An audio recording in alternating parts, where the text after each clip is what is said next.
को ज्ञान तो होना चाहिए, लेकिन गुरु को किसी भी बात का गुरूर नहीं होना चाहिए।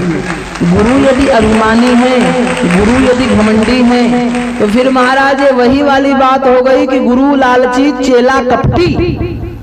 मरने के बाद जब दोनों नरक में जाते हैं तो गुरु चेले को धक्का देता है कि आगे तुम। चेला कहता है गुरुजी आप हमसे श्रेष्ठ हैं, आगे आप। होई नरक में ठेली ठेला। तो महाराज गुरु के अंदर गुरूर नहीं, गुरु निर्मल मन का होना चाहिए, गुरु निश्चल मन का होना चाहिए, गुरु लोभी नहीं होना चाहिए, गुरु लालची नहीं होना चाहिए। भगवान शंकर शिक्षा दे रहे हैं कि गुरु मेरी तरह होना चाहिए। शमशान में बैठे हैं, आंख बंद है, कौन क्या ला रहा है, क्या लेके जा रहा है, कोई मतलब नहीं है, तन पे एक वस्त्र भी नहीं है महाराज, कौन होगा शिव समान। इसीलिए शिव महापुराण की कथा कहती है कि भगवान भोलेनाथ बाबा महाकाल अपने स्वरूप को ना तो छोटा करने में घबराते हैं, ना बड़ा करने में घबराते हैं जैसे हनुमान जी, ना तो बड़ा होने में घबराते हैं ना छोटा होने में। जरूरत पड़ने पर हनुमान जी महाराज बड़े बन जाते हैं और जरूरत पड़ने पर हनुमान जी महाराज छोटे बन जाते हैं। एक हम लोग हैं बड़े बने तो बने ही हैं, फिर झुकना हमें आया ही नहीं। हनुमान जी महाराज जरूरत पड़ने पर कनक भूधरा आकार शरीरा। हनुमान जी महाराज जरूरत पड़ने पर 16 योजन मुक्ते ठयो तुरंत पवन सुत 32 भयो जस जस सुरसा बदन बढ़ावा तास दून कपि रूप दिखावा। यह 16 भई तो हनुमान जी 32 भय, ये 32 भई तो हनुमान जी 64 भय, ये 64 भई तो हनुमान जी 100 योजन के भय। भैया हनुमान जी किसी मामले में कम नहीं है, लेकिन जब सुरसा ने भी 100 योजन का मुंह कर लिया तब हनुमान जी ने सोचा कि ऐसे तो मैं भी बढ़ता जाऊंगा, ये भी बढ़ती जाएगी, तो ये प्रतिस्पर्धा, ये कंपटीशन कब खत्म होगा। भैया हम कंपटीशन करने नहीं आए हैं, और भक्ति के मार्ग में कंपटीशन नहीं होता है। भक्ति के मार्ग में बड़ा नहीं, भक्ति के मार्ग में तो छोटा बनकर भाव परमात्मा को दिखाकर पूजा करके वापस आ जानी चाहिए। इसीलिए भगवान जी अति लघु रूप पवन सुतलिन्हा, हनुमान जी तुरंत छोटे बन गए और छोटे बनकर मुख के अंदर गए, मुख के अंदर गए, पेट के अंदर गए, लेकिन सुरसा मुंह ही नहीं बंद कर रही है। तो हनुमान जी थोड़ी देर इंतजार किए, फिर वापस आ गए। जब वापस आ गए तो सुरसा बोली वाह वाह तुम बल और बुद्धि में निधान हो, राम जी का सारे काम करना। हनुमान जी बोले वो तो ठीक है मैया, लेकिन एक बात मेरे समझ में नहीं आ रही है, जब मैं तुम्हारे मुंह के अंदर चला गया तो तुमने अपना मुंह बंद क्यों नहीं किया। सुरसा बोली हनुमान जी यही तो समस्या है इस मुंह की, इस मुंह की यही समस्या है। एक बार जब मुंह खुल गया ना तो फिर जल्दी बंद नहीं होता है, इसीलिए किसी को अपने मुंह नहीं लगाना चाहिए।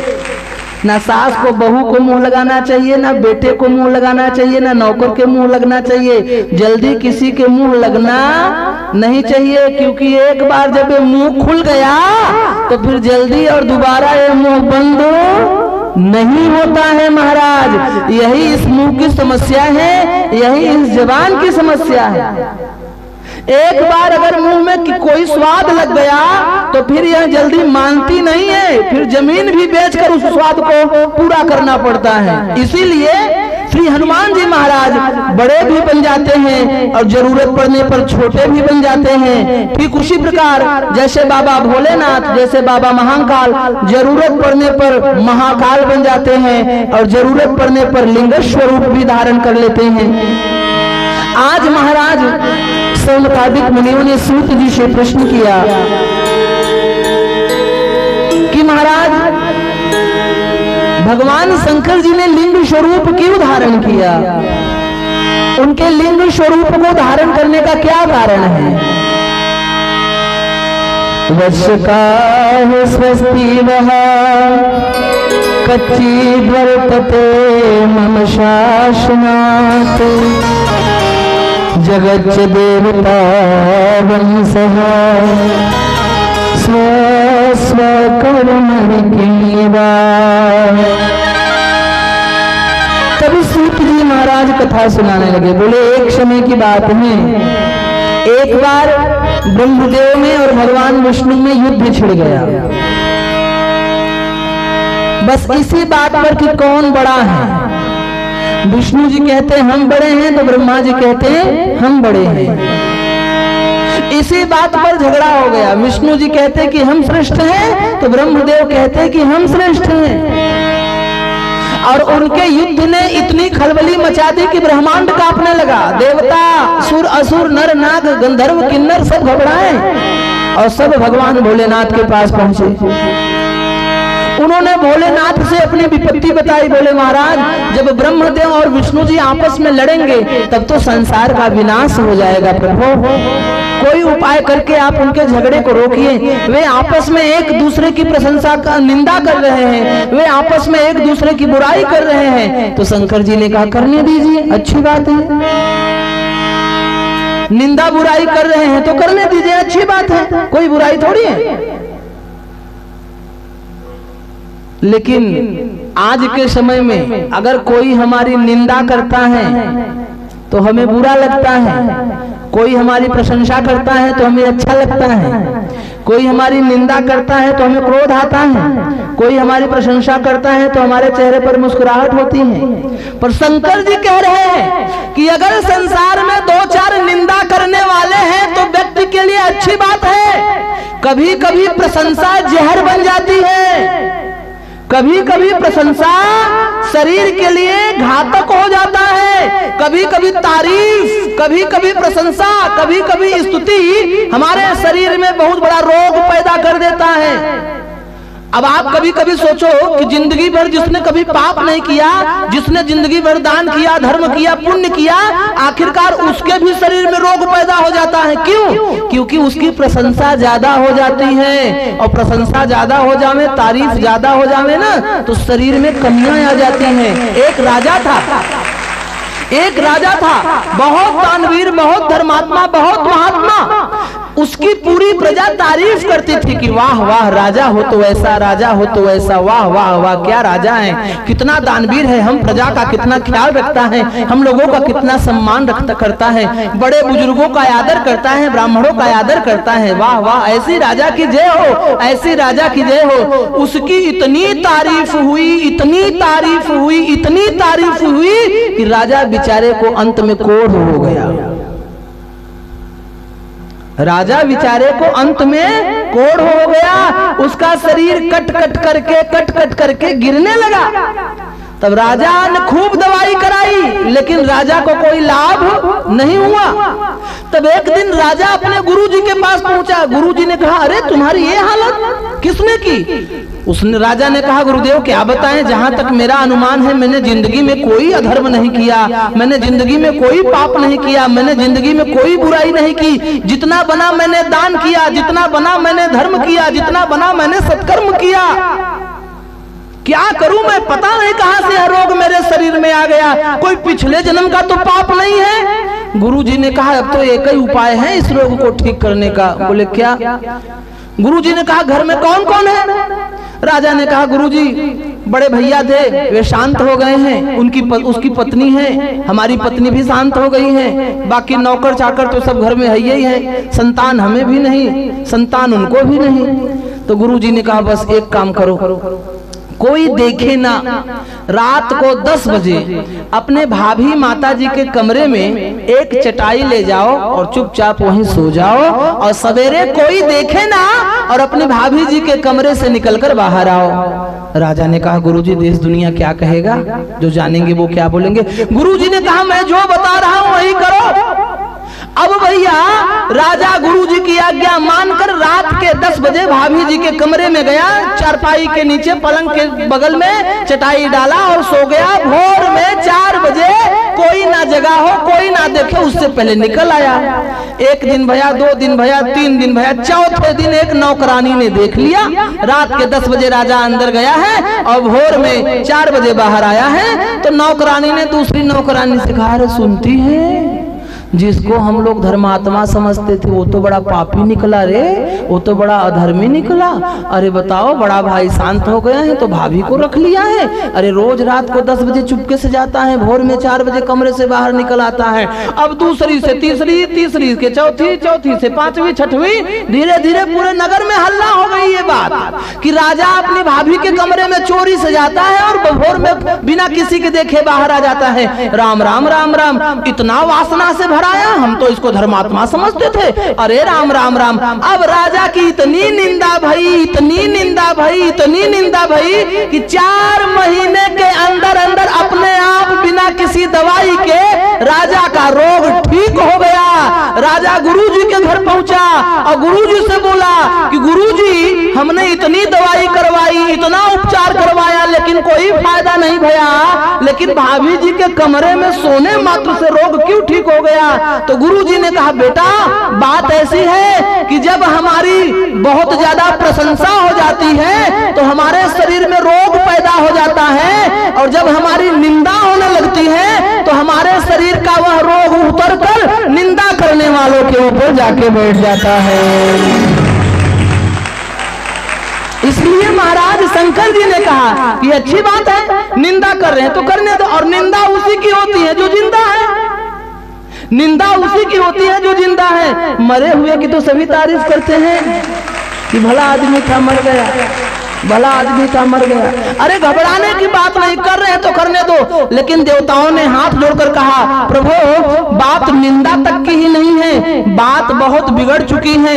वे लोग आपस में एक दूसरे पर इतना क्रोध करते जा रहे हैं कि विद्यमानम विशेषज्ञ स्त्री जनस्तव भावः संचमानं सदा वेदैरनुग्रहं तमीश्वरम् दृष्टमेतमीशमराः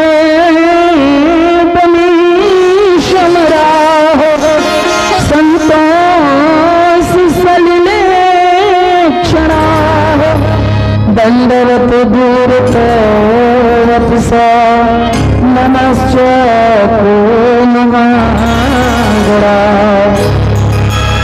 हे महीपति, हम सभी आपको बारंबार प्रणाम करते हैं। आप हमारी भावनाओं को समझने का प्रयास करें। अगर उन लोगों ने अंत में पशुपति अस्त्र निकाल लिया और तब संसार का विनाश होना तय है। हे देवाधिदेव महादेव, कोई उपाय करके आप उनके झगड़े को रुकवाइए, कोई उपाय करके आप उनके क्रोध को कम कीजिए। तब शंकर जी ने कहा, प्रागेव विदितं युद्धम ब्रह्म विष्णु गोर्मया शुराः भवता भीता प्रेम पवनरुक्तैः भाषितम् इति शश्मितया कुमार परिभाषया शमतोषयदम्बाया सपतिस्तत्सो तब भगवान शंकर ने देवताओं से कहा, ठीक है, आप लोग चिंता ना करें, चले हमारे साथ, हमें यह बताइए कि युद्ध किस स्थान पर हो रहा है। तब भगवान भोलेनाथ उन सभी को अपने साथ में लेकर युद्ध वाले स्थान पर पहुंचे हैं। जब भगवान युद्ध वाले स्थान पर पहुंचे तो वहां क्या देख रहे हैं? चित्रध्वज व्यंजन चामर पुष्पवर्ण संगीत नृत्य पिवाद्य वर्ग सम्मानित पशुपति परयाच देव्या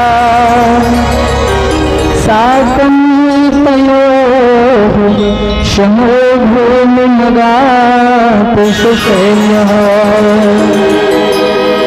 ब्रह्मादि और विष्णु नाना प्रकार की सेनाओं के मध्य में एक दूसरे से युद्ध करते जा रहे हैं, और ठीक उनके युद्ध के थोड़ी दूर पर भगवान श्री हरि महादेव देवाधिदेव महाकाल महाराज अपने गणों के साथ, देवताओं के साथ पहुंचे और उनके युद्ध को देखने लगे। और सच में बड़ा ही विस्मयकारी युद्ध था। अस्त्र पे अस्त्र, शस्त्र पे शस्त्र चलते जा रहे थे। कोई एक दूसरे को अपने किसी से कम नहीं समझता था और सब एक दूसरे को श्रेष्ठ बता रहे थे, पर अपनी कमी किसी को नजर नहीं आ रही थी। अच्छा, आज के समय की एक समस्या है माता जी। आज बाजार में कपड़े मिल जाएंगे, मकान मिल जाएगा, दुकान मिल जाएगा, टीवी, फ्रिज, कूलर सब मिल जाएगा, रोटी, दाल, चावल सब मिल जाएगा, लेकिन अपनी कमी नहीं मिलेगी।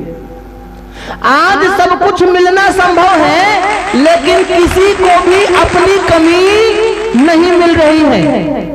आज सब मिलना आसान है, लेकिन अपनी कमी मिलना बड़ा मुश्किल है। आज हम केवल एक दूसरे पर उंगली उठाते जा रहे हैं, एक दूसरे पर दोषारोपण करते जा रहे हैं, एक दूसरे की कमियां ढूंढते जा रहे हैं, लेकिन अपनी कमी पर हमारा ध्यान नहीं है, हमारी गलती पर हमारा ध्यान नहीं जा रहा है। ब्रह्मा और विष्णु भी यही कर रहे हैं, एक दूसरे की गलती पे गलती, गलती पे गलती बता रहे हैं। और तब अंत में उन्होंने पशुपति अस्त्र निकाल लिया, और जब पशुपति अस्त्र निकाला तब महादेव ने कहा अब मेरा उपस्थित होना बड़ा जरूरी है। और जैसे ही पशुपति अस्त्र निकाला, वैसे ही महाराज पाताल से लेकर ऊपर ना जाने कहां तक एक विशाल अग्नि स्तंभ प्रकट हो गया। बोलिए गौरी शंकर भगवान की। वेद व्यास जी कहते हैं महानल स्तंभ विभीषणाकृति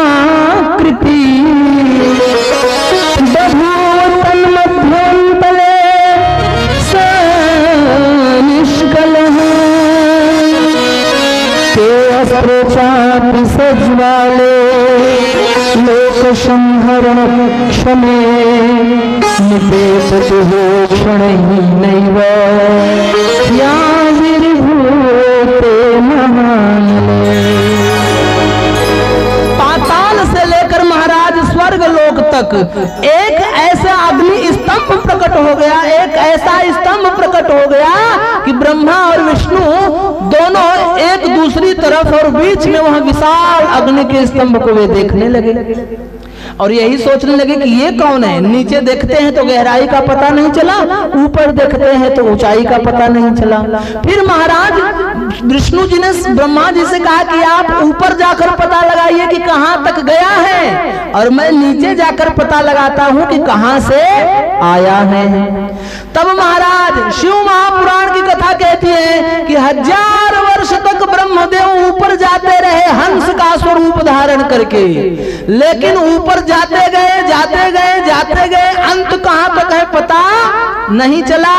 और 1000 वर्षों तक भगवान विष्णु वाराह स्वरूप धारण करके नीचे जाते रहे, नीचे जाते रहे, नीचे जाते रहे, अतल वितल सुतल तलातल रसातल महातल पाताल में चले गए, लेकिन फिर भी उपजा कहां से है, प्राकट्य कहां से है, इसका पता नहीं लग पाया।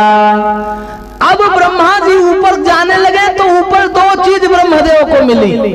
एक मिली केतकी का पुष्प और एक मिली गाय माता। तो ब्रह्मा जी ने दोनों से कहा कि तुम लोग यहाँ क्या कर रही हो। गाय बोली क्या बताऊं, मैं प्रकट तो हो गई हूँ और लोग मुझे अपने घर में ले तो जाते हैं, लेकिन एक रोटी के लिए मुझे तरसा देते हैं, मुझे एक रोटी भी कोई नहीं देता है। तो ब्रह्मा जी ने कहा अगर मेरी तरफ से तुम गवाही दे दो तो मैं तुम्हें एक रोटी जरूर दिलवाऊंगा और तुम्हारी सब जगह पूजा भी करवाऊंगा। और केतकी से बोले तुम, केतकी बोली कि मैं भी 33 कोटि देवताओं के ऊपर चढ़ने के लिए ऊपर चलती चली जा रही हूँ। तो ब्रह्मा जी ने कहा तुम भी मेरी तरफ से गवाही दे दो तो तुमको भी मैं 33 कोटि देवताओं के ऊपर चढ़वा दूंगा। केतकी और गाय को लेकर ब्रह्मदेव नीचे आए, विष्णु भगवान ऊपर चढ़े। बीच रास्ते में दोनों एक दूसरे से मिले। जब दोनों एक दूसरे से मिले, विष्णु जी ने कहा भैया हम तो बहुत नीचे तक गए लेकिन हमें पता ही नहीं चला कि कहां से प्रकट भये हैं। ब्रह्मा जी बोले अरे आप पहले से किसी काम के नहीं थे, हम तो सब पता लगा के आए हैं। अगर तुम्हें विश्वास ना हो तो इन दोनों से पूछ लो, ये लोग हमें ऊपर एकदम आखिरी में मिले। केतकी बोली हाँ हाँ हाँ, एकदम ऊंचाई पर हम ही दोनों थे, जहां इस स्तंभ का अंत है वहीं पर ये हमें मिल गए। बिल्कुल वो ज्यादा दूर ऊंचाई नहीं है, बहुत आगे, थोड़ी सी आगे जाने पर स्तंभ का मामला रफा दफा है, हम लोग ऊपर ही थे। ब्रह्मा जी ने कहा अगर एक गवाही से संतुष्टि ना मिली हो तो दूसरा गवाही भी तैयार है। और गाय माता भी गवाही एक रोटी के लिए दे दी कि हाँ हाँ इन्होंने अंत का पार पा लिया है। जब केतकी झूठ बोली तब तक तो स्तंभ शांत रहा, लेकिन जब गाय माता ने झूठ बोला तब वह जो अग्नि स्वरूप का स्तंभ था उसी स्तंभ में से देवाधिदेव महादेव प्रकट हो गए क्रोधित मुद्रा में। बोलिए गौरी शंकर भगवान। जब भगवान प्रकट हो गए तो भगवान ने ब्रह्मा से कहा कि ब्रह्मदेव तुम्हारे पास 5 सिर है, 5, और तुम्हें जो है पंचानन की उपमा मैंने दी थी, लेकिन तुमने एक मुख से अनर्गल वार्तालाप किया है, तुमने अपने एक मुख से झूठ बोला है। और केतकी तू पुष्पों में सबसे सुंदर और सुगंधित पुष्प है, लेकिन तू इनके कहे में आकर झूठ बोलती है। तो जा मैं तुझे श्राप देता हूँ कि तू 33 कोटि देवताओं पर तो चढ़ेगी, लेकिन शिव जी के माथे पर कभी नहीं चढ़ेगी। अगर शिव जी के माथे पर तुझे किसी ने भोले भटके चढ़ा दिया तो उसे 1000 गौ हत्या का पाप लगेगा। और फिर शंकर जी ने गाय माता से कहा गाय माता आपको तो माँ की उपमा मिली है, लेकिन इनके कहने में आप भी झूठ बोल दी, संगति का असर आपके भी ऊपर हो गया, इनके कहे में आपने झूठ बोला है। तो मैं आपको भी श्राप देता हूँ, जिस मुंह से आपने झूठ बोला है आपका वह मुख अपवित्र हो जाए। अब आपके मुख की कभी पूजा नहीं होगी। अगर आपको लोग खुला छोड़ देंगे तो आप अपने मुंह से गंदा भी खाओगी, गंदगी भी खाओगी। मैं तुम्हें श्राप देता हूँ, लेकिन मैं तुम्हारे ऊपर एक उपकार भी करता हूँ। गाय रोने लगी, बोली प्रभु मैं इनकी बातों में आ गई, अब मैं क्या करूं, अब मैं क्या करूं। शंकर जी ने कहा कि तुम्हारे सिर की पूजा अब कभी भी नहीं होगी, लेकिन तुमने प्रणाम किया है तो मैं तुम्हें क्षमा करता हूं। अब आज से तुम्हारे आधे भाग का आधा भाग पवित्र रहेगा और आधा भाग अपवित्र रहेगा, यानी पेट से लेकर मुंह का भाग अपवित्र और पेट से लेकर पीछे का भाग पवित्र। अब आप कल्पना करो कि गाय का गोबर पीछे से निकलता है जो गंदा है, लेकिन शंकर जी के आशीर्वाद से पवित्र। गोमूत्र पीछे से निकलता है पवित्र, गाय का दूध पीछे से निकलता है पवित्र। मतलब अच्छा एक बात और, गाय का अगर गौदान किया जाता है तो रस्सी पकड़कर नहीं किया जाता, पूंछ पकड़कर किया जाता है, क्योंकि आगे का भाग पवित्र और पीछे का भाग पवित्र। और गाय की परिक्रमा कभी पूरी चारों तरफ से घूम कर नहीं की जाती, गाय के दोनों पैरों के अंदर से घूम कर ही उसकी परिक्रमा पूरी की जाती है महाराज। एक रोटी की लालच में गाय माता ने झूठ बोला। तब भगवान शंकर ने कहा गाय माता सतयुग में, त्रेता युग में, द्वापर युग में आपका बहुत सम्मान होगा, लेकिन कलयुग में तुम्हें कोई अपने घर में भी नहीं बांधेगा। जरूरत के लिए दूध निकाल कर तुमको दर दर भटकने के लिए, फटकने के लिए छोड़ देगा महाराज। इसीलिए दूसरों की बातों में आकर कभी भी हमें झूठ नहीं बोलना चाहिए। दूसरों की बातों में आकर हमें कभी भी किसी के प्रति कोई गलत शब्द अपशब्द नहीं करना चाहिए महाराज, क्योंकि गलत दूसरों की बातों में आकर हम जरूर करते हैं तो हमें उसका परिणाम भी भोगने को मिलता है। तब भगवान शंकर जी ने